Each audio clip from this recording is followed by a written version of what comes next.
Shalom Ibu Bapak yang terkasih dalam Yesus Kristus, yang bersama-sama sekarang mempersiapkan diri kita untuk beribadah di rumah masing-masing. Sebelum kita mulai ibadah, kita simak sebentar warta singkat dalam satu pekan yang sudah kita lampaui.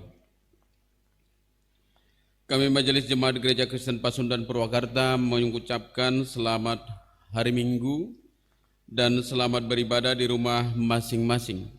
Memperhatikan perkembangan terkait penyebaran virus COVID-19 dan mempertimbangkan himbauan dari berbagai pihak, MPH, GPGI, MSGKP, pemerintah pusat dan pemerintah Kabupaten Purwakarta tentang langkah-langkah untuk mengurangi dan memutuskan rantai potensi penyebaran virus COVID-19, maka dengan rendah hati kami menghimbau demikian bahwa ibadah kita tetap beribadah di rumah masing-masing sampai dengan 18 Juli 2021 sambil melihat perkembangan situasi yang terjadi.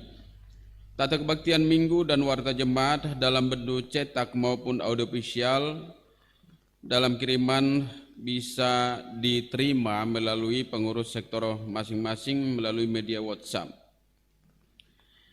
Bila mana saudara Bapak Ibu sekalian membutuhkan pelayanan, Ibu Pendeta atau juga majelis bisa menghubungi sekretariat pada setiap hari kerja hari Senin sampai dengan Minggu pukul 8 sampai dengan 14.00. Tuhan Yesus memberkati. Pokok-pokok warta untuk kita yang pertama, menindaklanjuti evaluasi peribadahan selama bulan Juni 2021 yang dilakukan di Purwakarta, maka kami Majelis Jemaat memperhatikan dan mengevaluasi dalam rapat majelis tanggal 2 Juli dan berdasarkan informasi dari perwakilan dokter, tenaga kesehatan di Purwakarta serta data dari gugus tugas COVID-19 Kabupaten Purwakarta, maka dengan semangat untuk menjaga dan melindungi sesama di tengah situasi ini, kami Majelis Jemaat GKP mengalihkan peribadahan mulai Minggu tanggal 4 Juli sampai dengan 24 Juli, maksud kami kategorial, dan kembali lagi Minggu yaitu 25 Juli dan seluruh kategorial juga dalam bentuk daring. Mohon kiranya jemaat memaklumi dan tetap berhikmat dalam menunaikan tugas panggilan persekutuan. Mohon kiranya jemaat memaklumi dan juga untuk agenda-agenda kita. Yang pertama, pelayanan perjamuan kudus dalam rangka Hari Pekabaran Injil GKP HPI tetap dilaksanakan secara daring online pada tanggal 11 Juni 2021 pukul 9.00.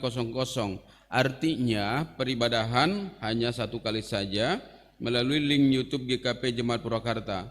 Penatua menyediakan roti dan anggur perjamuan bagi yang membutuhkan dan dipersilakan mengambil di gereja pada hari Sabtu mulai pukul 10 sampai dengan pukul 12.00. Jemaat dan simpatisan juga dapat menyediakan secara mandiri roti dan anggur di rumah masing-masing. Roti dan anggur dimakan bersama-sama sesuai petunjuk pada saat kebaktian berlangsung. Yang kedua, baptisan kudus anak dan dewasa atau CD ditunda sampai situasi memungkinkan demi mencegah penyebaran virus sebagaimana anjuran pemerintah. Jemaat dimohon memaklumi dan tetap menjaga kesehatan.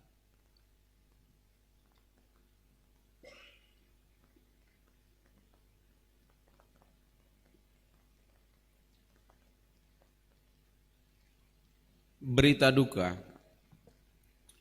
Pada hari ini, Sabtu, tanggal 3 Juli telah dipanggil Tuhan jemaat yang kita kasihi atas nama Ibu Kusuhartuti atau biasa kita sapa Ibu Tuti Damping. Beliau meninggal dunia di Bogor dan pada hari ini juga Sabtu telah dilakukan pemakaman Majelis Jemaat GKP Purwakarta dan seluruh Jemaat Purwakarta mengucapkan turut berbelasungkawa kepada keluarga.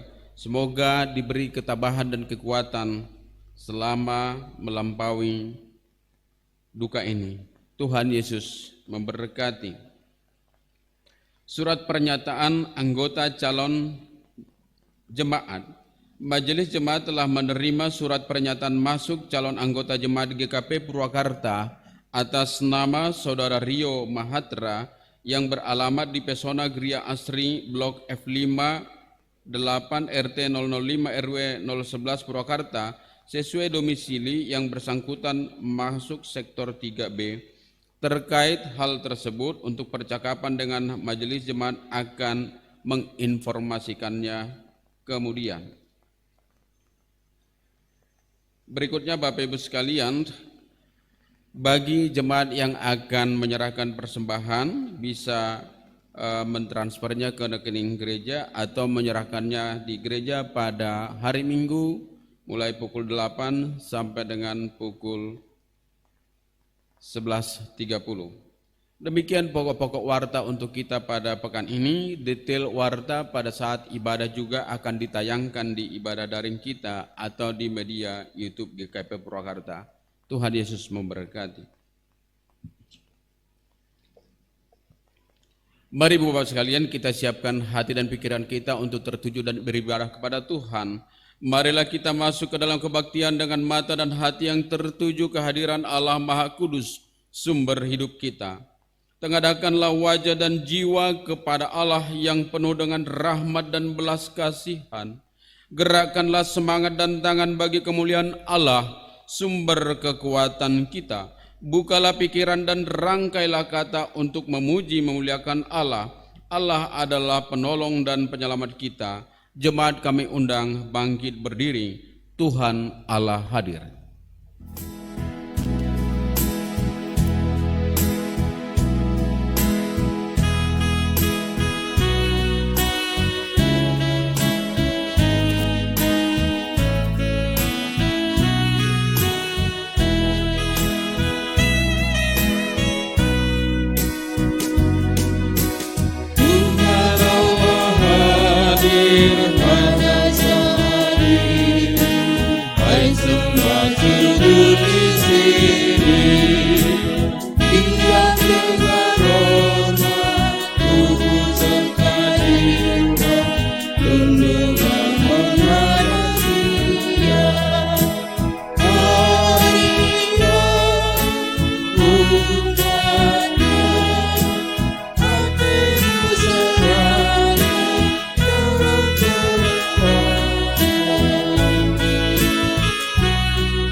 Bapak, Ibu, dan saudara-saudaraku yang Tuhan kasihi, mari kita teguhkan kebaktian kita pada saat ini dan sekaligus kita nyatakan salam persekutuan kita. Pertolongan Allah Bapa sudah diberikan kepada kita dengan penyelamatan oleh Yesus Kristus. Kasih karunia dan damai sejahtera dari Allah menyertai saudara.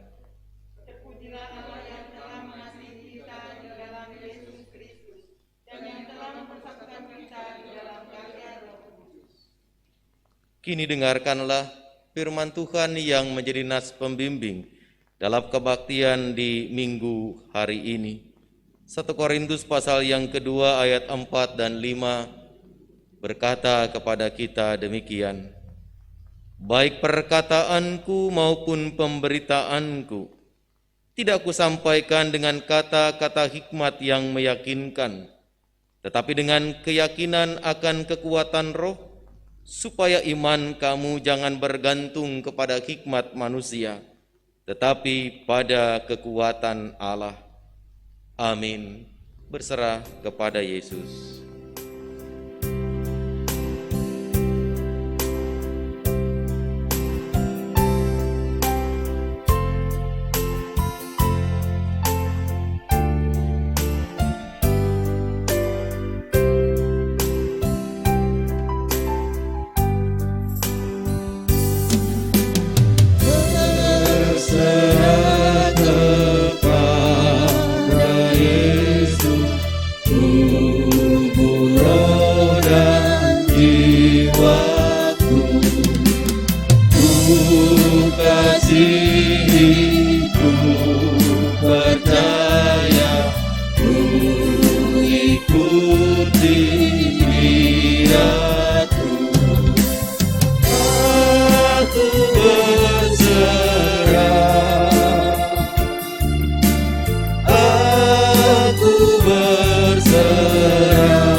Kami persilakan untuk duduk. Bapak, Ibu, Saudara yang dikasihi Tuhan Yesus Kristus, marilah kita datang mendekat dengan mengakui segala dosa kita di hadapan hadirat Allah. Kita ambil saat teduh untuk pengakuan dosa pribadi.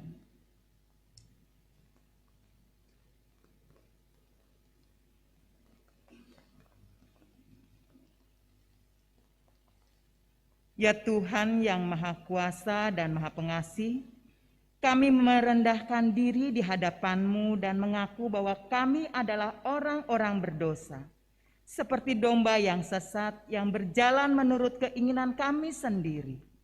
Kami tidak patuh terhadap suara-Mu. Kami tidak berbuat apa yang seharusnya kami perbuat, tetapi kami melakukan apa yang Tuhan larang. Kami tidak mempunyai kekuatan untuk melakukan kehendak-Mu. Tetapi kami tahu ya Bapa yang penyayang, bahwa Engkau tidak menghendaki kematian orang berdosa, tetapi supaya ia bertobat dan hidup. Sebab itu dengan percaya kepada Yesus Kristus, Gembala yang baik, yang telah menyerahkan nyawanya pengganti segala domba, kami berseru dan memohon kepadamu demi namanya, ampunilah segala dosa kami dan kuatkanlah kami oleh Roh Kudus, supaya kami dapat hidup menurut firman-Mu. Amin. Dengan menyesali segala dosa kita, mari kita puji Tuhan dari PKJ 201.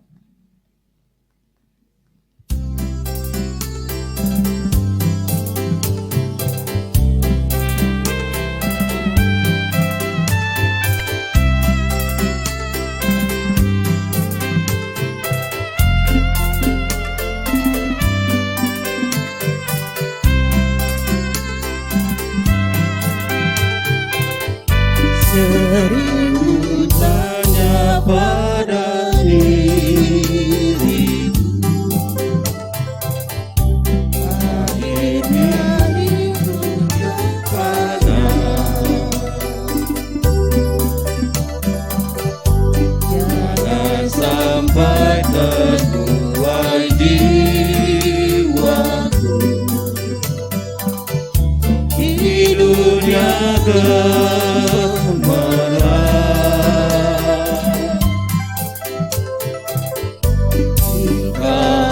Hariku makin senja,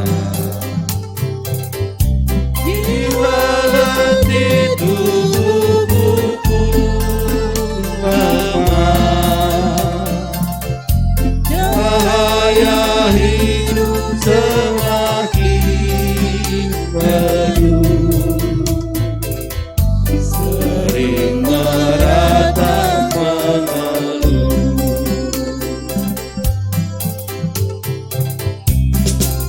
Dengarlah Tuhan doa dan keluh, biar ku tenang meskipun dalam kemeluh.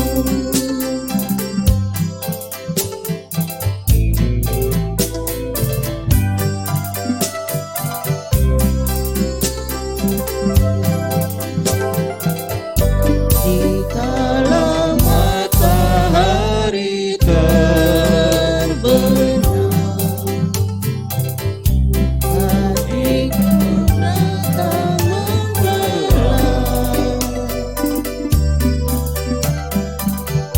Apakah suluhku tetap tenang menyambut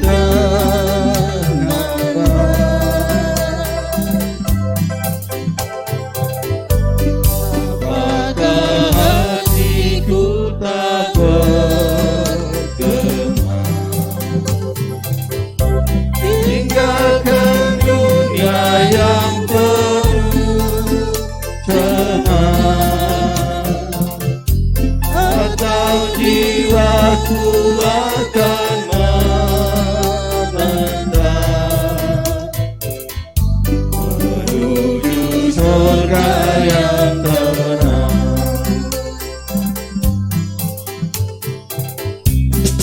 Lihatlah Tuhan pergumulanku,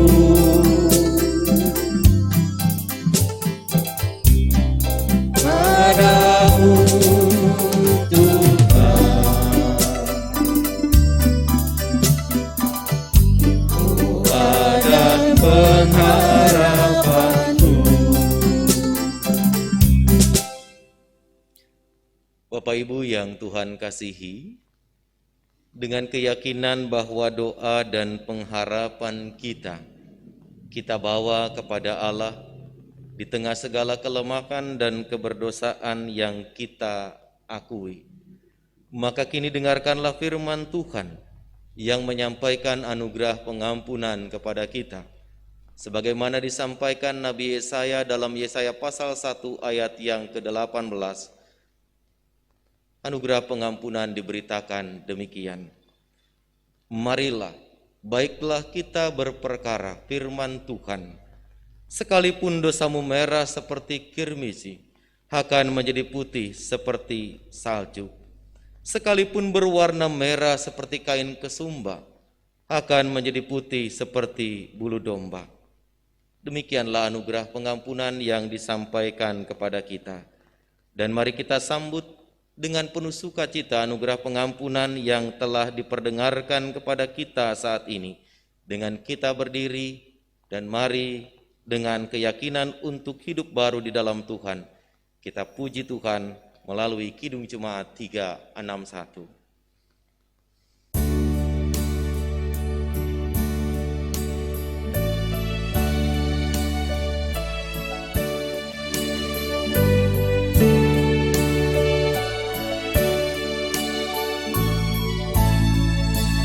Di salibmu ku sujud, miskin buta dan lemah, Yesus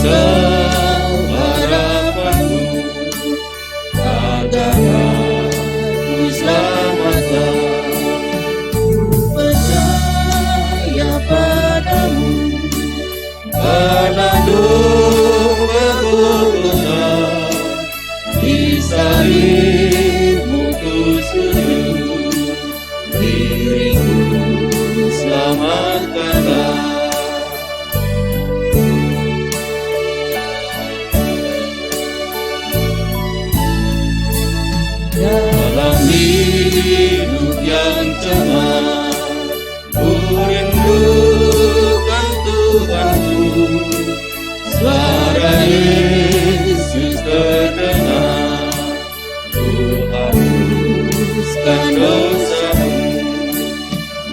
Percaya padamu, karena surga Golgota, di salibmu ku sujud, diriku selamatkanlah.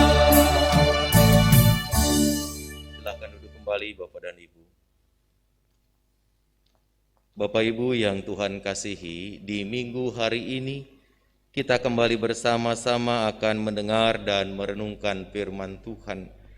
Namun sebelumnya Bapak Ibu dan saudara-saudara, mari kita memohon pertolongan dan bimbingan Roh Kudus.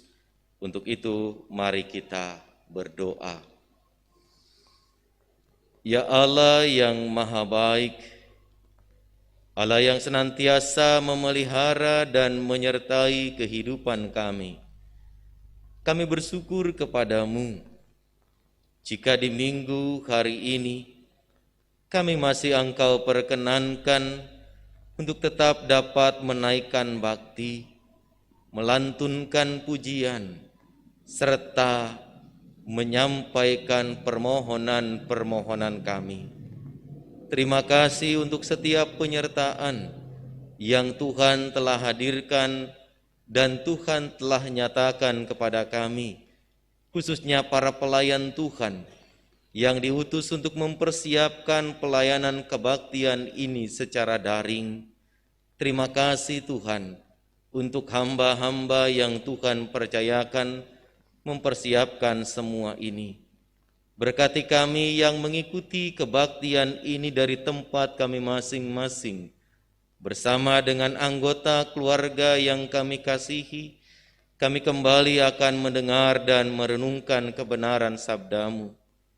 Tuhan, sekalipun kami berada di rumah, kami mau mendengarkan firman Tuhan dengan sungguh, karena kami meyakini dan kami percaya bahwa di balik kebenaran sabda-Mu ada pengajaran, ada tuntunan dan hikmat yang menuntun dan mengajar kami untuk hidup sebagaimana yang Tuhan kehendaki. Kini berfirmanlah kepada kami ya Tuhan, baik kami yang ada di gereja ataupun yang ada di rumah, kami siap menyambut kebenaran sabda-Mu. Dalam nama Tuhan Yesus, kami berdoa dan kami memohon. Amin. Bapak, Ibu, dan saudara-saudaraku, khususnya Bapak, Ibu, dan saudara-saudara yang berada di rumah, mari kita membuka Injil Markus pasal yang ke-6. Kita akan membacanya mulai ayat yang pertama hingga ayat yang ke-13. Injil Markus pasal yang ke-6, ayat yang pertama hingga ayat yang ke-13, di Alkitab saya tertulis di halaman 64 dan 65.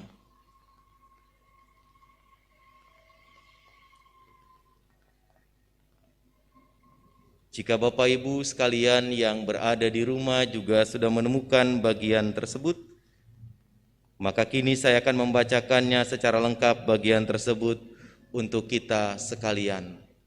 Firman Tuhan dalam Injil Markus pasal 6 ayat pertama hingga 13, kita akan membaca melalui dua perikop yang dituliskan di sana. Perikop pertama, Yesus ditolak di Nazaret. Perikop yang kedua, Yesus mengutus ke-12 murid. Firman Tuhan berkata, kemudian Yesus berangkat dari situ dan tiba di tempat asalnya, sedang murid-muridnya mengikuti dia. Pada hari Sabat, ia mulai mengajar di rumah ibadat dan jemaat yang besar takjub ketika mendengar dia, dan mereka berkata, dari mana diperolehnya semuanya itu? Hikmat apa pulakah yang diberikan kepadanya? Dan mujizat-mujizat yang demikian, bagaimanakah dapat diadakan oleh tangannya?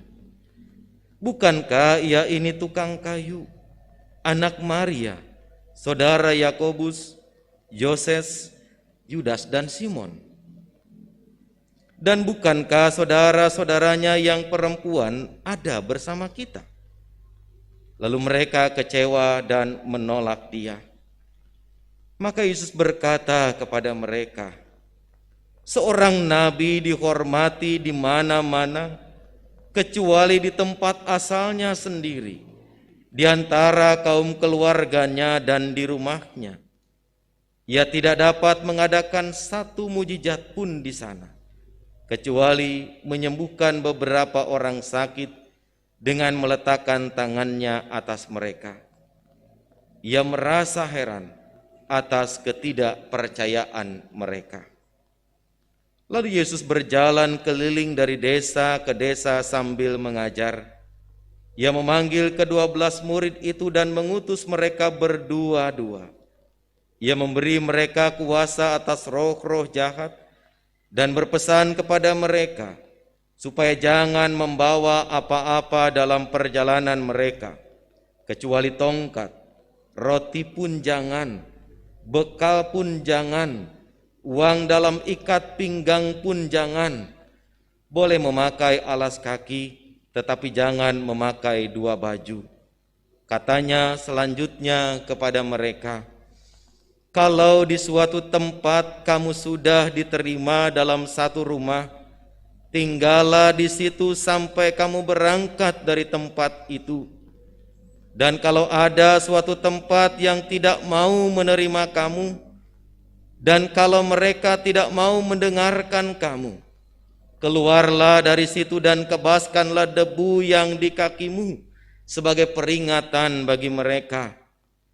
Lalu pergilah mereka memberitakan bahwa orang harus bertobat, dan mereka mengusir banyak setan dan mengoles banyak orang sakit dengan minyak dan menyembuhkan mereka.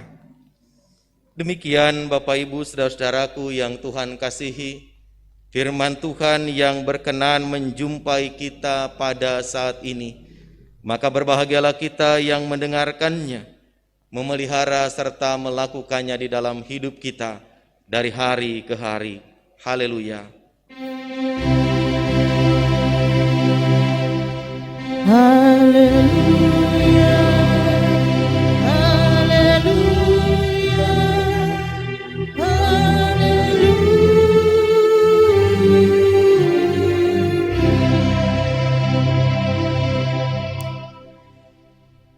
Bapak Ibu dan saudara-saudaraku yang ada di rumah ataupun yang ada di gereja, Shalom.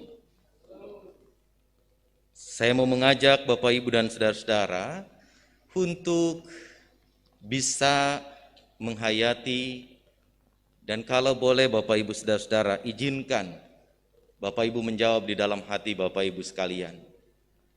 Pertanyaan saya sederhana untuk mengawali perenungan kita di minggu hari ini. Apakah di antara Bapak Ibu dan saudara-saudara ada yang mempunyai pengalaman pernah ditolak? Silakan Bapak Ibu saudara-saudara jawab di dalam hati. Mungkin ketika Bapak Ibu masih muda, Bapak Ibu ditolak oleh wanita atau pria idaman waktu Bapak Ibu hendak mengungkapkan perasaan. Mungkin ada di antara Bapak Ibu dan saudara-saudara yang juga pernah ditolak oleh calon mertua saat hendak melamar wanita atau pria pujaan. Bahkan mungkin juga ada di antara Bapak Ibu dan saudara-saudara yang pernah ditolak lingkungan karena memiliki keyakinan yang berbeda. Bahkan mungkin juga ada penolakan-penolakan lain yang pernah Bapak Ibu jumpai dan Bapak Ibu alami. Perasaan Bapak Ibu dan saudara-saudara apa ketika Bapak Ibu dan saudara-saudara ditolak oleh wanita pujaan atau pria pujaan?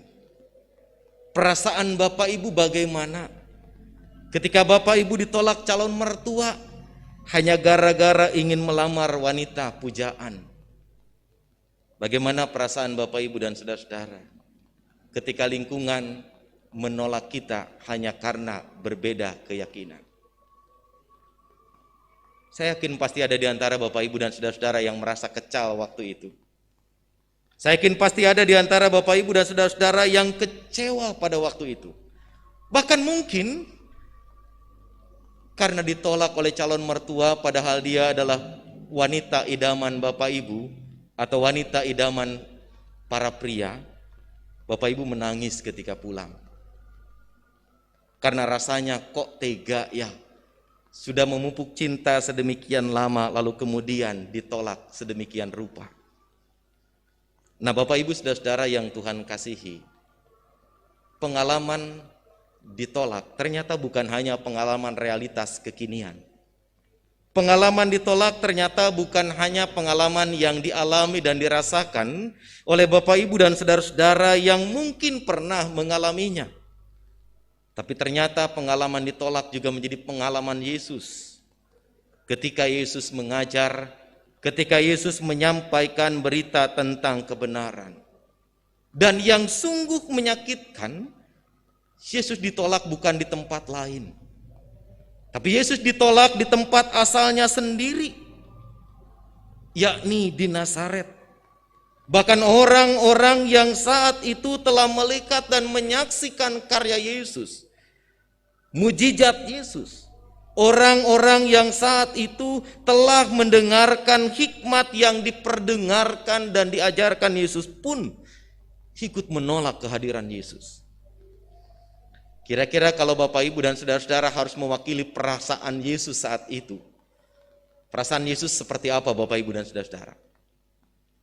Bapak Ibu boleh tulis dalam kertas di rumah masing-masing. Silahkan tuliskan dengan satu kata, nggak boleh banyak-banyak. Apakah Yesus merasa senang menurut Bapak Ibu saudara-saudara dengan penolakan yang terjadi? Apakah Yesus juga kecewa dengan penolakan yang terjadi? Apakah kemudian Yesus juga marah karena penolakan yang dialaminya? Atau mungkin Yesus sakit hati kepada kaum keluarganya karena tidak mau menerima dirinya? Bapak Ibu dan saudara-saudara, mari kita perhatikan ayat yang keempat dari bacaan kita pada hari ini. Ketika Yesus sendiri berkata, seorang nabi dihormati di mana-mana, kecuali di tempat asalnya sendiri, di antara kaum keluarganya dan di rumahnya. Pertanyaan untuk kita Bapak Ibu dan saudara-saudara, mengapa seorang nabi ditolak di tempatnya sendiri? Mengapa seorang nabi ditolak di tengah-tengah keluarganya sendiri? Bahkan di rumahnya sendiri ia tidak punya tempat sama sekali.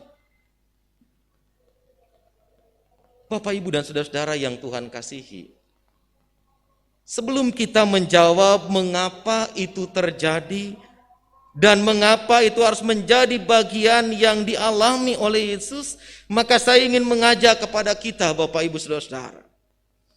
Karena mungkin kita pun juga punya pengalaman yang sama. Ketika kita hendak menyampaikan hal-hal yang baik dan hal-hal yang benar, justru kita malah dijauhi. Sehingga dan seterusnya kita kemudian ditolak di tengah-tengah kehidupan kita sendiri.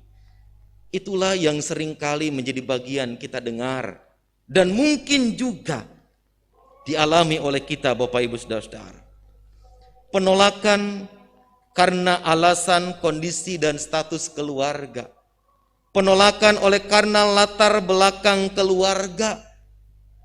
Seringkali membuat seseorang tak bisa dihormati di tempat asalnya. Inilah yang juga disaksikan oleh penginjil Markus melalui ayat yang ketiga. Bukankah ia anak tukang kayu, anak Maria, saudara Yakobus, Yoses, Yudas, dan Simon? Bapak Ibu dan saudara-saudara, pertanyaannya sederhana. Emang tidak boleh ya anak tukang kayu punya hikmat? Emang tidak boleh ya anak tukang kayu bisa melakukan mujizat? Emang haram ya hukumnya Bapak Ibu dan saudara-saudara jika kita berjumpa dengan orang yang latar belakangnya sederhana, mungkin bisa dikatakan latar belakangnya miskin, lalu kemudian orang itu punya kemampuan Dan orang itu bisa melakukan sesuatu, lalu kemudian kita punya hak untuk menolak dia. Kita punya hak untuk merendahkan dia. Seperti yang dialami dan dirasakan oleh Yesus sendiri. Hanya karena dia keturunan tukang kayu. Hanya karena saudara-saudara perempuannya masih tinggal di kampung itu, di kampung halamannya. Lalu dia tidak dihormati dan tidak dihargai. Nah, Bapak Ibu saudara-saudara yang Tuhan kasihi, dalam hidup ini seringkali kita menjumpai penolakan itu diarahkan bukan hanya dengan menilai orang yang hendak menyampaikan sesuatu. Penolakan itu kadang terjadi bukan hanya pada personal yang ada di hadapan orang banyak pada waktu itu. Tapi kadang-kadang penilaian yang diarahkan dan ditujukan untuk memberikan sebuah penilaian, itu juga menjadi bagian yang turut diikut sertakan garis keturunan sebelumnya. Nenek moyangnya turut dilibatkan. Padahal Bapak Ibu dan saudara-saudara yang Tuhan kasihi, kita memahami dan memaknai. Apapun nenek moyangnya di masa lalu, bagaimanapun latar belakang seseorang sebelumnya, toh Tuhan bisa mengubahkan generasi berikutnya. Toh Tuhan bisa mengubahkan anak-anaknya menjadi anak-anak yang layak dihargai dan dihormati di tengah-tengah kehidupan orang banyak. Oleh karenanya Bapak Ibu dan saudara-saudara yang Tuhan kasihi, di minggu hari ini kita diingatkan kembali bahwa tidak jarang Bapak Ibu dan saudara-saudara, selain oleh karena garis keturunan, selain oleh karena nenek moyang dan masa lalunya mereka, kita ditolak, kehadiran kita tidak diterima. Lingkungan kadang-kadang juga turut menjadi faktor berikutnya yang membuat seseorang ditolak. Lingkungan asal kadang-kadang menjadi latar belakang dan alasan seseorang untuk kemudian tidak dihargai dan dihormati di tengah-tengah kehidupan orang banyak. Profesi tukang kayu dianggap rendah. Profesi tukang kayu dianggap tak berharga. Hanya karena profesi nenek moyangnya tukang kayu, Yesus dipandang tak bernilai dan tak berharga. Hanya karena orang tuanya adalah orang yang biasa dan sudah mahir dengan kayu-kayuan, maka tidak jarang kenyataan itu menjadi bagian yang menghadirkan penolakan. Dan mungkin kita juga pernah mengalami dan menjumpai hal yang sama. Hanya karena pendidikannya SMP atau SMA, lalu kita memandang orang lain sebelah mata. Hanya karena pendidikannya tidak sarjana, tidak anak-anak kuliahan, lalu kemudian kita pandang dia tak berharga.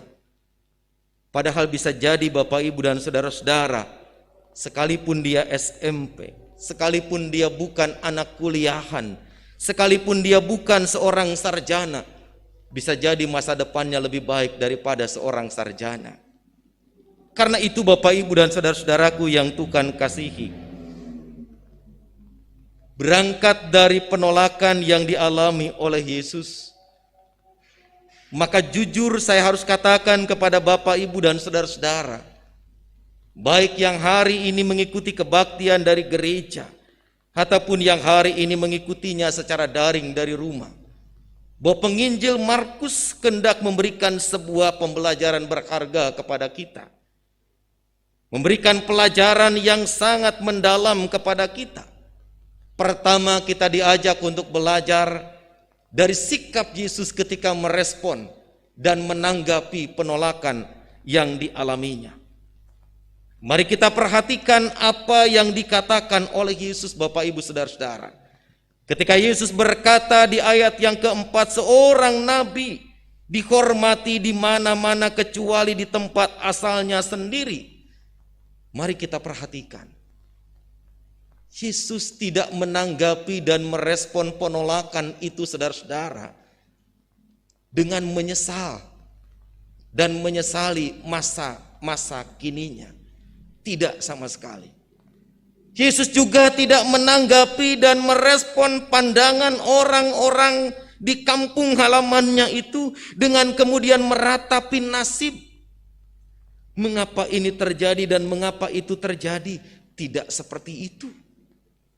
Tapi perhatikan Bapak Ibu dan saudara-saudara yang Tuhan kasihi, apa yang kemudian Yesus lakukan di ayat yang ke-6b. Yesus, sebagaimana penginjil Markus menyaksikan, lalu Yesus berjalan keliling dari desa ke desa sambil mengajar. Hal pertama yang diperlihatkan oleh Yesus ketika ia ditolak, Yesus tetap fokus pada visi dan misinya. Yesus tidak mengaburkan visi dan misinya karena penolakan. Tujuannya hadir di tengah-tengah umat manusia, termasuk di tengah-tengah kaum keluarganya di kampung halaman, adalah untuk memberitakan damai sejahtera. Adalah dalam rangka menghadirkan karya keselamatan Allah. Maka penolakan itu tak mengubah visi dan misi Yesus untuk terus menyampaikan berita sukacita. Yang kedua, Bapak Ibu dan saudara-saudara yang Tuhan kasihi, sekalipun mengalami penolakan, spirit untuk terus mengajar dan memberitakan kebenaran, ia tanamkan dan dia bangun kepada murid-muridnya. Dengan cara mengutus murid-muridnya untuk memberitakan kabar baik dan damai sejahtera dari desa ke desa, dari tempat ke tempat, maka Yesus hendak tetap memelihara semangatnya. Penolakan tak merendahkan dan menurunkan semangatnya. Penolakan orang banyak tidak membuat Yesus kemudian menjadi patah arang dan kehilangan semangat untuk memberitakan karya keselamatan yang diembannya di tengah-tengah kehidupan bersama pada waktu itu. Demikian pula dengan murid-murid Bapak Ibu Saudara-saudara. Melalui pesan kepada murid-muridnya, Yesus menyampaikan sebuah penegasan. Jika tuan rumah yang didatangi dan dikunjungi mau menerima murid-murid dengan baik, dengan ramah, maka tinggallah di situ. Tapi jika tuan rumah itu tidak ramah, tidak memberikan respon yang baik, tidak memberikan respon yang kondusif, maka murid-murid diajak oleh Yesus segera tinggalkan tempat itu dan kebaskanlah debu di kakimu. Artinya Bapak Ibu dan saudara-saudara, Yesus mau mengajar kepada murid-murid, ikhlaskanlah apapun yang terjadi dan apapun yang harus dialami termasuk penolakan. Ikhlaskan dan percayakan kepada Allah karena Allah yang akan bertindak sendiri. Bapak, Ibu, dan saudara-saudaraku yang Tuhan kasihi, di minggu hari ini, maka kita juga diingatkan kembali akan pengalaman hidup yang kita jumpai dan kita rasakan ketika kita mengalami penolakan di tengah-tengah kehidupan yang kita jalani.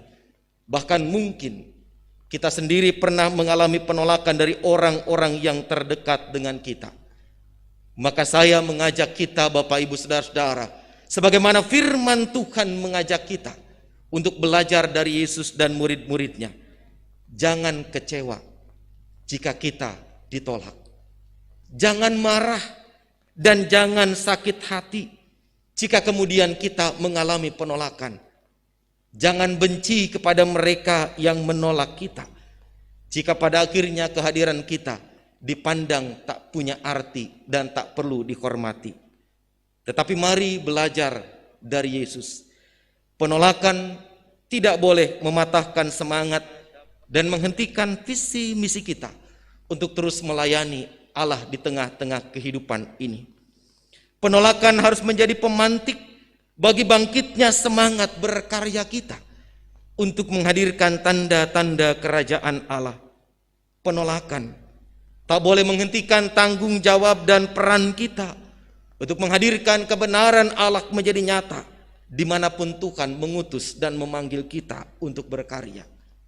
Dan penolakan tidak boleh membuat kita menjadi baper, Bapak Ibu saudara-saudara.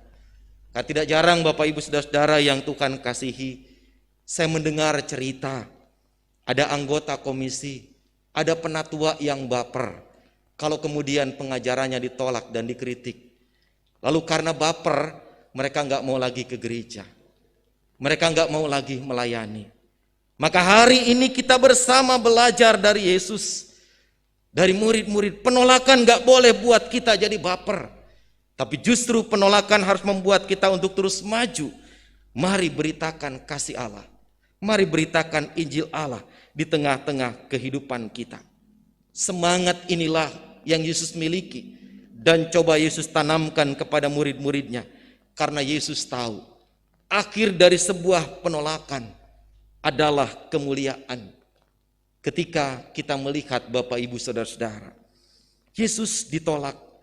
Bahkan penolakan itu berujung penderitaan dan kematian di kayu salib.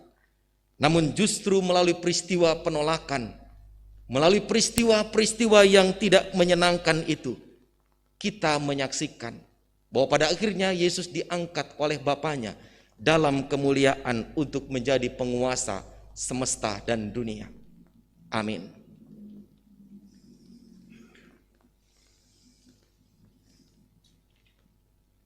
Bapak Ibu dan saudara-saudaraku yang Tuhan kasihi, baik Bapak Ibu yang berada di gereja maupun Bapak Ibu yang berada di rumah, kini bersama-sama saya undang untuk berdiri. Mari kita bersama-sama ikrarkan pengakuan iman kepercayaan kita, dan kita akan berikrar seturut dengan pengakuan iman rasuli demikian. Aku percaya kepada Allah, Bapa yang Maha Kuasa, Khalik langit dan bumi, dan kepada Yesus Kristus anaknya yang tunggal Tuhan kita, yang dikandung daripada Roh Kudus, lahir dari anak darah Maria, yang menderita di bawah pemerintahan Pontius Pilatus, disalibkan, mati dan dikuburkan, turun ke dalam kerajaan maut. Pada hari yang ketiga, bangkit pula dari antara orang mati, naik ke sorga, duduk di sebelah kanan Allah, Bapa yang Maha Kuasa, dan akan datang dari sana untuk menghakimi orang yang hidup dan yang mati. Aku percaya kepada Roh Kudus, gereja yang kudus dan am, persekutuan orang kudus, pengampunan dosa, kebangkitan daging dan hidup yang kekal. Amin. Silahkan duduk kembali Bapak dan Ibu. Bapak Ibu yang Tuhan kasihi, mari kita bersama-sama merendahkan diri kita untuk kita menaikkan syafaat kita, yang nanti kita akan akhiri bersama-sama dengan mengucapkan doa Bapa kami. Mari Bapak Ibu kita berdoa.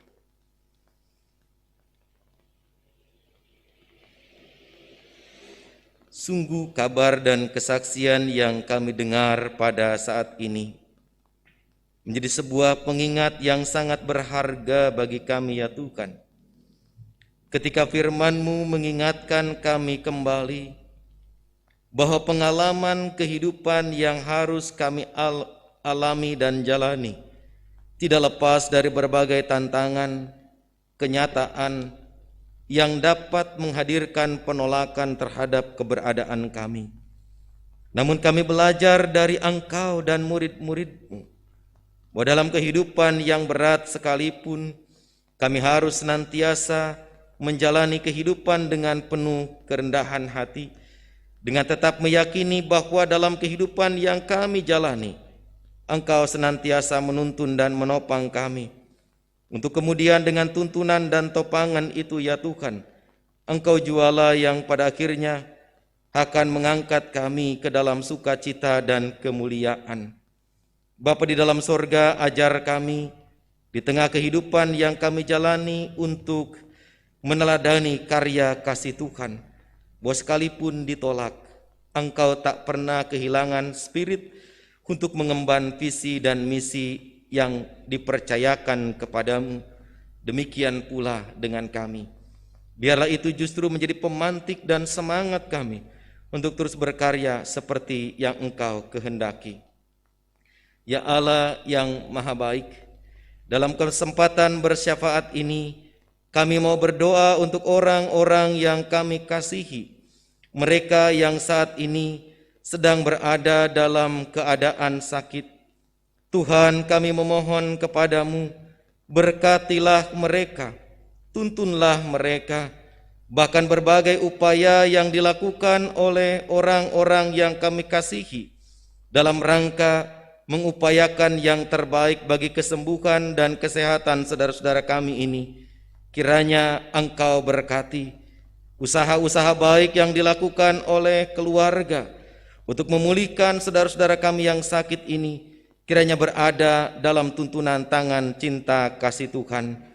Saat ini kami berdoa bagi Bapak Catur Jatmiko, kami berdoa bagi Bapak Juhari, kami berdoa bagi Bapak Hari Efrata Sujono, kami berdoa bagi Ibu Anita Agustin, kami berdoa bagi Saudari Krista Siburian, kami berdoa bagi Ibu Yuyun Yudaria, kami berdoa bagi Saudari Priscilia Magdalena Putri, kami berdoa bagi Ibu Cucu Siti Mariam, kami berdoa bagi Saudari Sinta Amanda Putri, kami berdoa bagi Saudari Dina Elisabetia, kami berdoa bagi Saudari Erde Hilsi Febrianti, kami berdoa bagi Bapak Iman Wijaya, Bapak Trisada Purajaya Simatupang, kami berdoa bagi Ibu Suswati Boris Sembiring, kami berdoa bagi Ibu Eli Roseli dan Bapak Richard Niko Pasaribu, kami berdoa bagi Bapak Hendro Tri Yuwono, kami berdoa bagi Ibu Maria Herenau, kami berdoa bagi Bapak Jack Mangamba, kami berdoa bagi Ibu Vicky Victoria Timorason, kami berdoa bagi Bapak Francis Martenoya, kami berdoa bagi Bapak Dwi Sekti Nur Wijayanto, kami berdoa bagi Ibu Yeni Indriani, kami berdoa bagi hamba-Mu Pendeta Maria Aprina, serta kami berdoa bagi Ibu Rishe Sarigantini. Tuhan, berkatilah mereka di tengah kondisi sakitnya. Biarlah tangan kasih Tuhan terulur untuk memulihkan serta mengangkat segala penderitaan yang dialami dan dirasakan oleh saudara-saudari kami ini. Kami yakin, kami percaya Tuhan, tak ada satu kuasa pun yang dapat menghalangi kehendak Tuhan ketika Tuhan berencana untuk memulihkan saudara-saudari kami ini. Termasuk juga kami berdoa bagi Bapak mertua dari Bapak Rananta Sembiring, Bapak Simon Ginting yang saat ini sedang berada dalam perawatan di Rumah Sakit Karya Medika Cikarang. Berkatilah Bapak Simon Ginting, berkatilah Pak Rananta dan istri serta keluarga yang senantiasa mendukung dan mengupayakan yang terbaik supaya ayah mertua yang dikasihinya dapat kembali sehat seperti semula. Kami berdoa untuk Ibu Silvi dan Bapak David, putra-putri dari almarhumah Ibu Sri Kusuhartuti atau Ibu Tuti Damping, beserta dengan pasangan hidup mereka masing-masing dan anak-anak yang Tuhan anugerahkan. Di tengah duka cita yang dialami oleh Ibu Silvi dan Bapak David, serta pasangan hidup mereka masing-masing, maka berikan kekuatan, kesabaran, dan penghiburan ya Tuhan bagi anak menantu dari almarhumah Ibu Tuti Damping, supaya mereka dikuatkan dalam menjalani hari-hari yang akan datang. Kami berdoa untuk hamba-Mu Pendeta Maria yang juga turut ambil bagian dalam pelayanan pemakaman pada sore tadi. Kuatkanlah hamba-Mu dan tetap mampukan ia untuk terus berkarya dengan baik di tengah kondisinya yang tengah berbadan dua. Kami yakin dan percaya karya Tuhan akan terus bekerja. Kami memohon juga penyertaan Tuhan untuk berbagai pelayanan yang akan dilakukan oleh jemaat Tuhan di tempat ini. Salah satunya adalah pelayanan perjamuan kudus yang akan berlangsung tanggal 11 Juli mendatang secara daring pada pukul 9. Berkatilah ya Tuhan, supaya apa yang dipersiapkan dapat berjalan dengan baik. Berkati para penatua, yang akan mendampingi pelayanan Pendeta Maria, supaya mereka pun juga dianugerahkan kesehatan dan sukacita. Demikian pula setiap orang yang saat ini berada dalam pergumulan, kami memohon kepadamu sertailah mereka, supaya mereka dapat membawa pergumulan mereka kepada Tuhan. Termasuk di dalamnya juga ya Tuhan pergumulan bangsa dan negeri ini, di tengah situasi pandemi dan penyebaran COVID-19 yang semakin masif. Kami hanya menyerahkan upaya-upaya yang dilakukan oleh pemerintah pusat ataupun pemerintah daerah dengan dukungan seluruh elemen masyarakat, bahwa semua itu akan berjalan efektif di tengah-tengah kehidupan bangsa dan negara kami. Kami akan dukung segala kebijakan pemerintah, termasuk penerapan PPM Mikro di Kabupaten Purwakarta. Biarlah kami boleh mendukung semua itu demi terlaksananya kehidupan masyarakat yang sehat, yang penuh dengan sukacita. Bapa di dalam sorga, kami menyerahkan kehidupan kami masing-masing ke dalam tangan pengasihan Tuhan. Jika sesaat lagi kami yang ada di gereja akan kembali ke tengah-tengah keluarga kami, sertai kami supaya kami sampai dengan selamat. Kami yang di rumah yang akan melanjutkan aktivitas kami di minggu hari ini, biarlah Tuhan juga yang menolong kami, supaya apa yang kami lakukan juga berkenan di hadapan Tuhan. Seraya di dalam kesempatan ini kami memohon ampun kepadamu Tuhan, jika pelayanan yang dilakukan pada saat ini tak berkenan di hadapan Tuhan. Ampunilah kami dan baharuilah kami, supaya pelayanan kami yang akan datang semakin berkenan kepadamu. Inilah doa dan permohonan kami Bapa, yang kami bawa dan kami mau naikkan hanya di dalam nama Tuhan kami Yesus Kristus, dan di dalam nama Yesus bersama-sama kami berdoa demikian. Bapa kami yang di sorga, dikuduskanlah namamu, datanglah kerajaanmu, jadilah kehendakmu di bumi seperti di sorga. Berikanlah kami pada hari ini makanan kami yang secukupnya, dan ampunilah kami akan kesalahan kami, seperti kami juga mengampuni orang yang bersalah kepada kami. Dan janganlah membawa kami ke dalam pencobaan, tetapi lepaskanlah kami daripada yang jahat. Karena Engkaulah yang empunya kerajaan dan kuasa dan kemuliaan sampai selama-lamanya. Amin.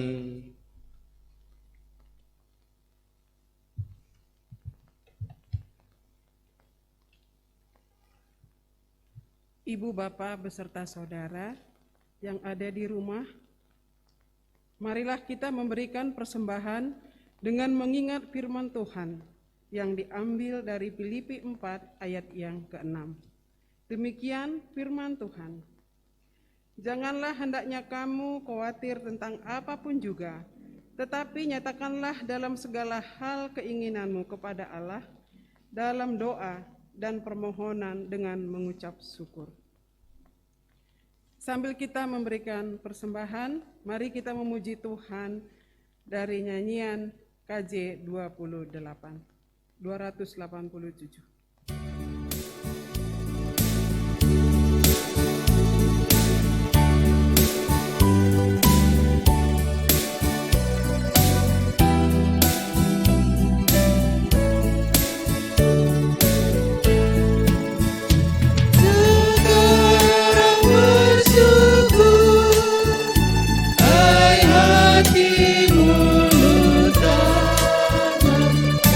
Sempurnalah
beserta saudara kami undang untuk bangkit berdiri. Kita akan menyerahkan persembahan kita. Mari kita berdoa.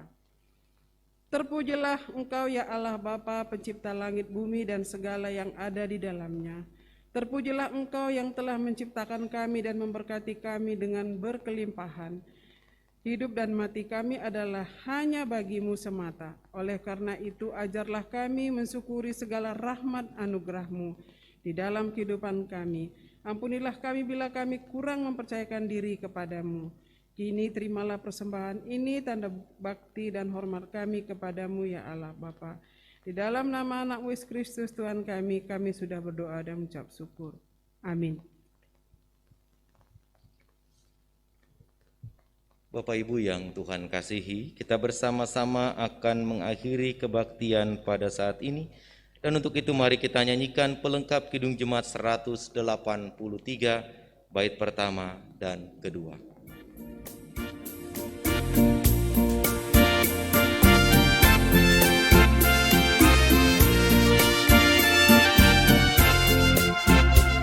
Sebarkan Injil ke seluruh dunia. Mari kabarkan nama Yesus Maha Mulia. Besar kasih-Nya bagiku dan bagi kita semua. Dia mati bagi umat manusia.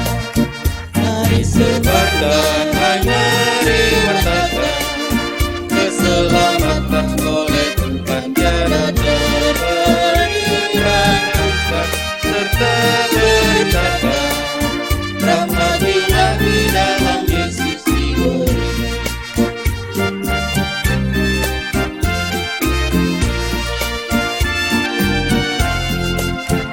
Dalam hatimu mari terima Dia, bukanlah cangkangmu dan tetaplah percaya. Tetaplah Yesus Tuhanmu agar hidupmu berseri.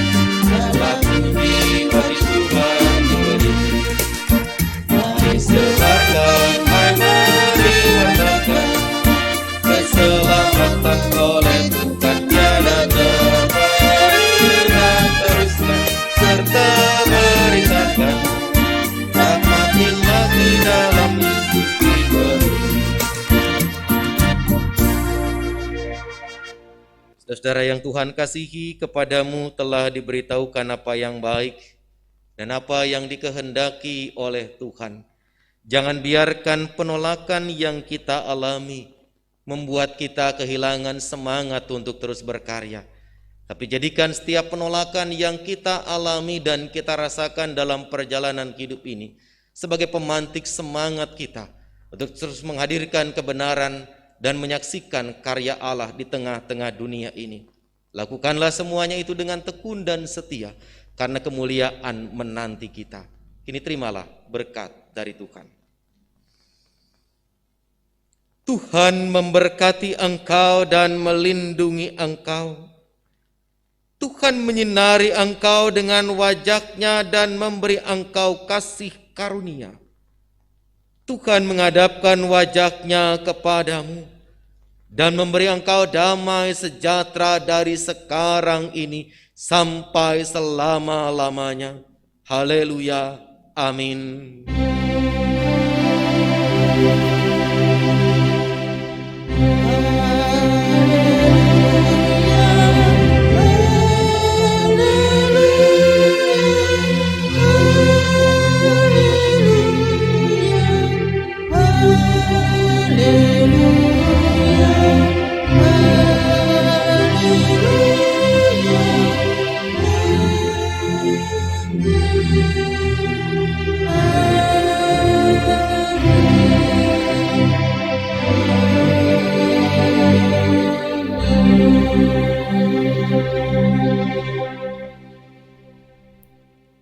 Silakan duduk kembali Bapak Ibu Saudara-saudara, kebaktian selesai.